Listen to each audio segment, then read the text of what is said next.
Many people have contacted me and asked me to do a video on how I trained for the hike. And this actually might be a little bit of a lengthy video, but let me give it a try. As you prepare for the Grand Canyon Rim to Rim hike, there are really 4 variables that you have to manage. The first variable is the altitude. And there's not too much I can say about the altitude. I've talked about it in other videos. My best suggestion, if you're coming from an environment sea level below 2,000 feet, my best suggestion is that you get to the Grand Canyon 3 or 4 days before you're actually going to do the hike, so that you can acclimate your lungs to the thinner air.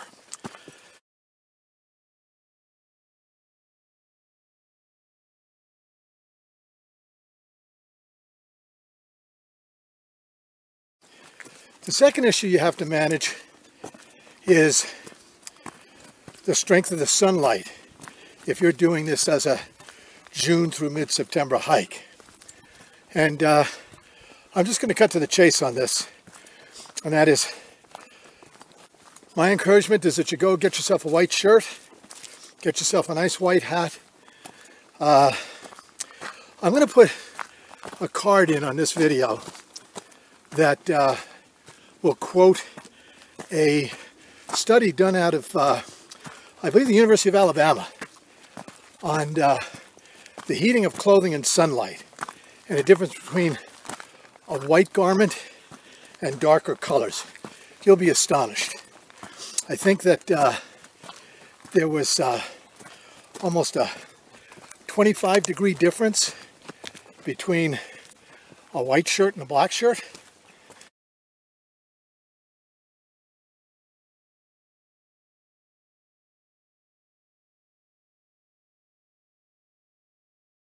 And obviously, on this hike, that's something that you don't want to incur, that kind of a temperature increase. The third issue that you have to pay attention to if you're going through the summer, I talked about this a lot in my previous video of planning a day and strategies. And that is, you have to prepare for the heat. And I talk about that extensively in the previous video. And finally, the last issue is stamina. By the way, if you hear me puffing, I'm on a 15-mile hike this morning. And as you can see from the background, once again, I'm up in the mountains, and this uphill, you know, is a bit challenging. So, let me get back to the issue of stamina. First, let me say this. I'm going to post at the end of this video 3 different videos that I would encourage you to watch. And if you can only watch one, it's a video, I'll get the exact name for you, but I think it's called How I Almost Died Hiking the Grand Canyon Rim to River to Rim, which is actually a 7-mile shorter hike than going rim to rim. Now, I want to be explicitly clear on this. I am not recommending you watch that video to discourage you from taking the hike. While you're watching it, remember that this 71-year-old geezer successfully completed the hike. But if you watch the video, and he does a great job with it, and he's very honest about himself and his experience. And personally, I think he did a great service to the hiking community that wants to hit the Grand Canyon, just to give them a good idea of the challenges that are involved. But again, remember, as you're watching that video, remember this 71-year-old dude did the hike and really did it without incident. So now let me give you some background on how I trained. The first thing I want to talk about is the gym. And I was in the gym easily 4 times a week. Now, let me provide some dates for you. I started training in earnest for the Rim to Rim hike in the beginning of May.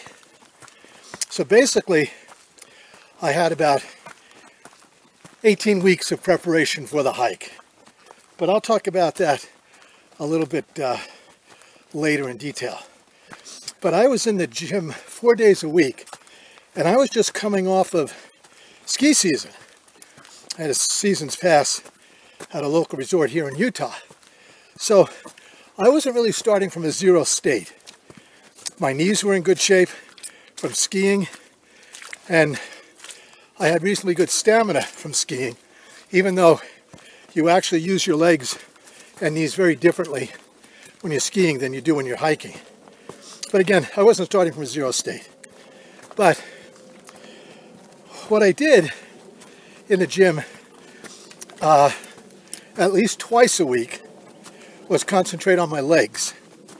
And you know, I did a lot of leg presses and squats, and you know, really worked on making sure that I was getting my hammies in shape and my quads in shape and my knees in shape for this hike. And again, the time in the gym served me very, very well. But I want to tell you one exercise that I did in the gym that really, if I could only have done one, this would have been the one. And that is, my gym is set up over 3 stories. And what I did was I picked up 2 20-pound dumbbells and I just hiked flights of stairs. And I had gotten to the point where I actually was doing 40 flights of stairs up and down. And my goodness, the strength that put into my knees was incredible. And I have to tell you this, and I'm not saying this in any way in a braggadocious manner, if there is such a word, but I did that downhill from the top of the North Rim down to Manzanita, and I have to tell you, honestly, it was an easy hike for me. I actually was a little bit bummed out that I got to Manzanita so quickly, because I did not even feel like that downhill challenged my legs. So that exercise that I did, going up flights of stairs, man, was that a great preparation for the downhill part of the hike. So that may be one thing you might want to consider. Again, you also want to make sure that you're working your hamstrings, and you want to make sure that you're working your hamstrings and you're working your quads. And even if you live at sea level, that's something that you can do, and you can do hard and get those muscles really in shape. Now, one thing I want to say about knees and downhills is that 2 techniques that I would suggest you consider on the downhill section. you'll find when you're coming down from the north rim that when you go through the erosion ribs, there are places, excuse me, I've been walking through a lot of spider webs this morning. There are,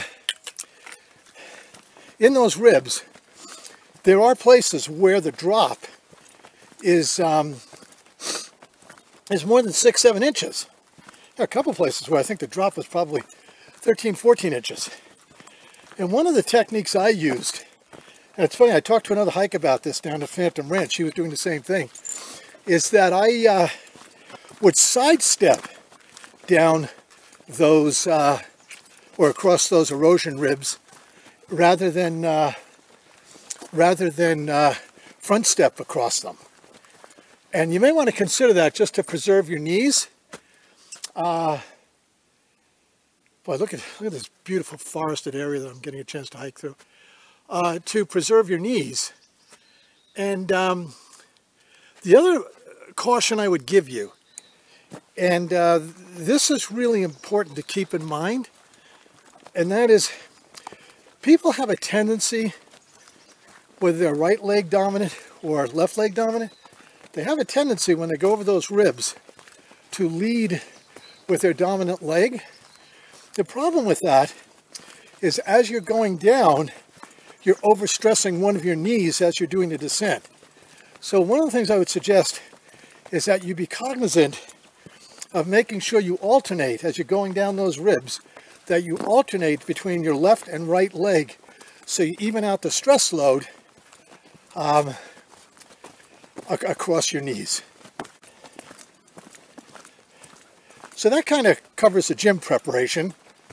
And let me move on now to the actual hiking part.